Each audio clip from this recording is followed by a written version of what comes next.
kabarnya? Semoga semuanya dalam keadaan sehat ya. Perkenalkan, nama saya Etika Marsita Dewi, pegawai Puskesmas Mendosari, bidang promosi kesehatan. Oh iya, sebelum saya menyampaikan materi, saya ucapkan selamat kepada adik-adik semua yang telah diterima di sekolah yang diinginkan. Saat ini, Indonesia, bahkan seluruh dunia, sedang mengalami pandemi yang disebabkan oleh virus, yaitu virus corona atau COVID-19. Apa sih virus corona itu? Virus corona atau COVID-19 adalah virus yang berasal dari Wuhan, Cina, yang sudah menyebar ke seluruh dunia, termasuk Indonesia, yang pada manusia menyerang saluran pernafasan. Lalu, apa gejala yang disebabkan oleh virus corona? Yang pertama adalah demam, 2. Batuk, 3. Pilek, 4. Sakit tenggorokan, dan 5 adalah sesak nafas. Nah, apa saja sih yang perlu kita lakukan untuk terhindar dari virus corona di tengah pandemi ini dan pemerintah sudah memberlakukan new normal? Yuk simak video berikut.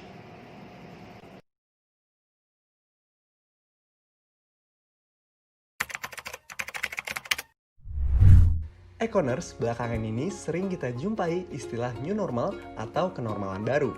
Konsep ini menjadi pola hidup baru yang akan dijalani masyarakat saat aturan pembatasan dilonggarkan. Sebetulnya, apa sih konsep new normal ini?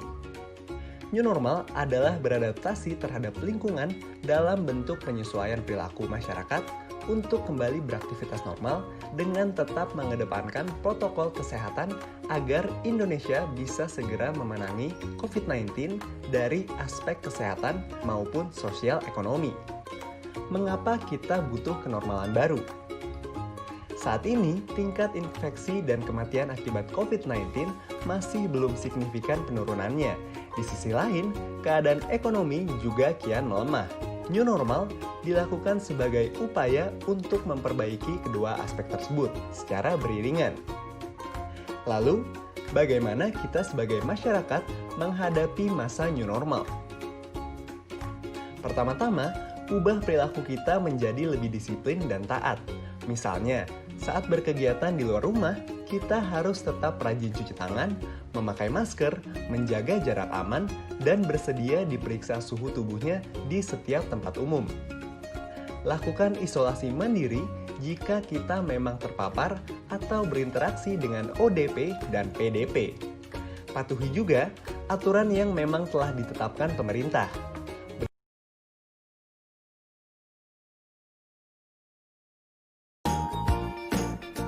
Ayo, ber-PHBS. Hidup sehat dimulai dari saya.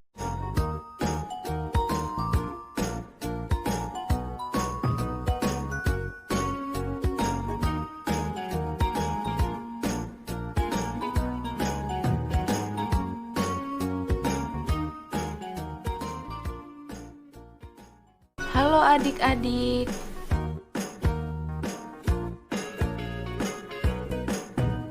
Apakah kamu termasuk murid yang melakukan PHBS?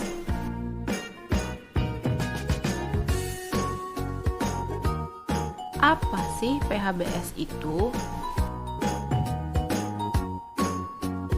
PHBS adalah perilaku hidup bersih dan sehat.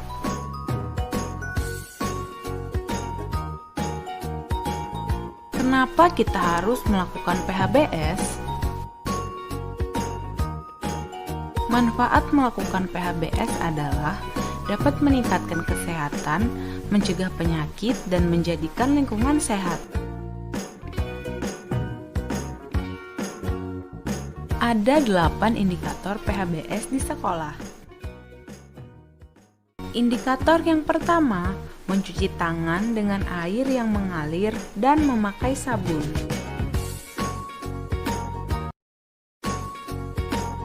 Manfaat mencuci tangan adalah untuk membunuh kuman dan bakteri penyebab penyakit. Penyakit yang timbul akibat tidak mencuci tangan adalah diare, cacingan, dan tifus. Kapan harus mencuci tangan?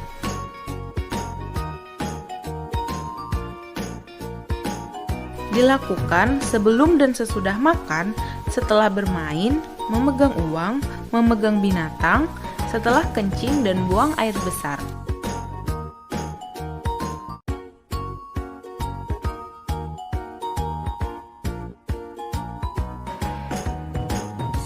Indikator yang kedua, mengkonsumsi jajan sehat di kantin sekolah.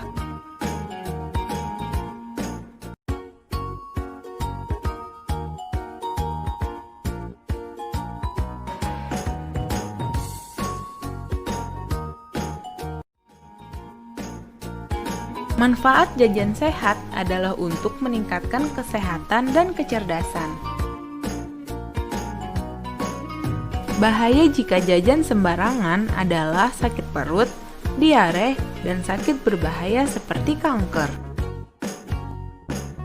Ingat, beli makanan di tempat yang bersih, jauh dari tempat sampah, dan warna makanan tidak mencolok. Indikator yang ketiga, menggunakan jamban yang bersih dan sehat.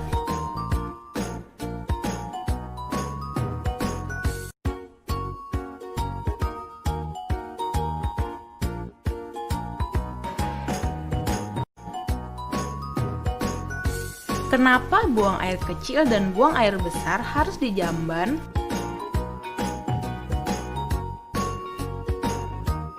Adalah untuk menjaga lingkungan agar bersih, sehat, dan tidak berbau.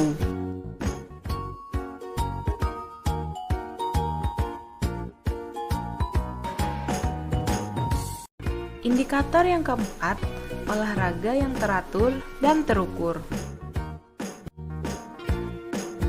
Tujuan olahraga adalah agar tubuh bugar, membantu pertumbuhan dan perkembangan, tidak mudah sakit, dan membuat semangat untuk belajar.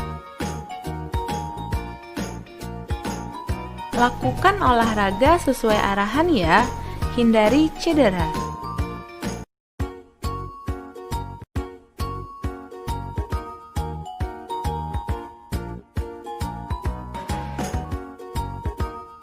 Indikator yang kelima, memberantas jentik nyamuk. Kenapa jentik nyamuk perlu diberantas?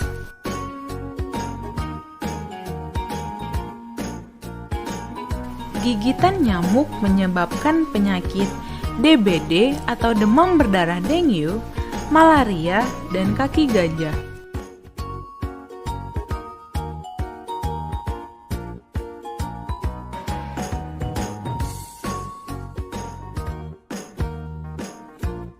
Cara memberantas jentik nyamuk. Jentik nyamuk diberantas dengan melakukan 3M+, menguras tempat penampungan air, menutup tempat penampungan air, mengubur barang bekas, plus menghindari gigitan nyamuk.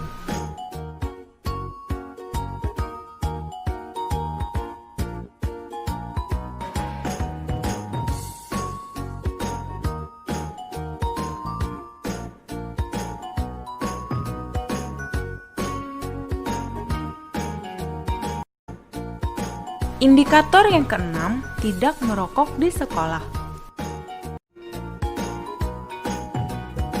Rokok sama dengan racun. Merokok sangat berbahaya dan dapat menyebabkan kematian.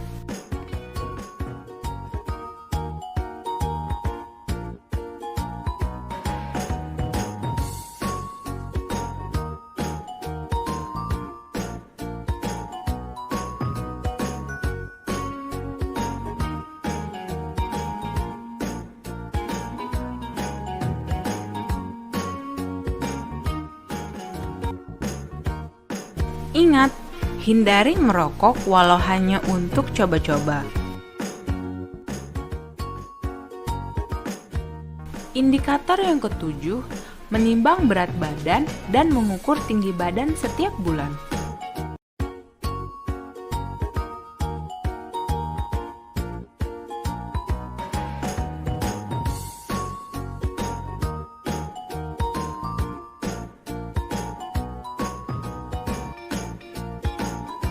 Menimbang berat badan dan mengukur tinggi badan dilakukan secara teratur setiap 6 bulan.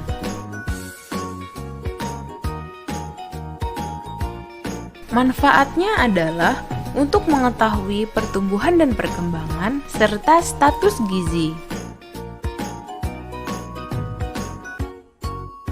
Hasil berat badan dan tinggi badan akan dicatat di Kartu Menuju Sehat atau KMS. Indikator yang ke-8 membuang sampah pada tempatnya.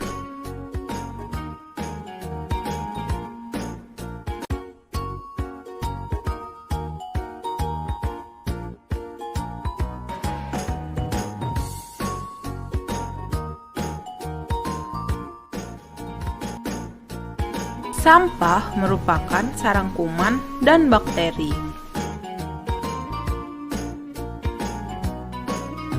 Jenis-jenis sampah yaitu sampah organik, sampah anorganik, dan sampah B3.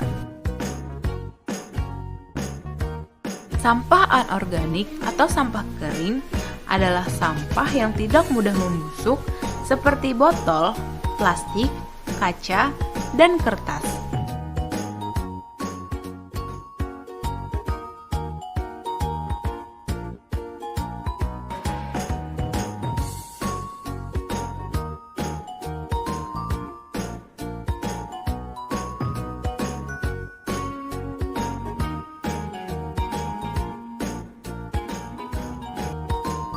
Sampah organik atau sampah basah adalah sampah yang dapat diurai.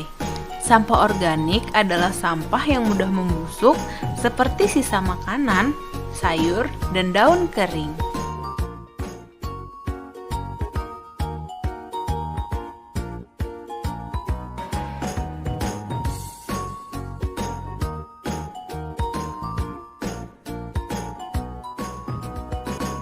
Sampah B3 atau sampah bahan berbahaya dan beracun. Sampah B3 merupakan sampah berbahaya, misalnya sampah dari limbah rumah sakit dan pabrik.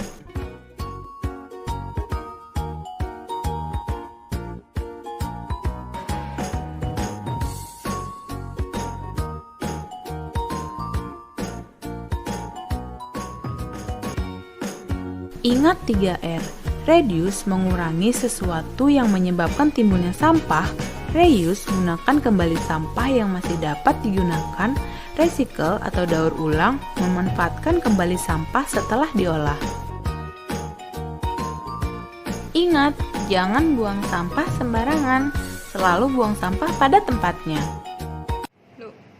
Nah, sudah tahu kan apa saja yang perlu kita lakukan untuk terhindar dari virus corona, terutama di lingkungan sekolah?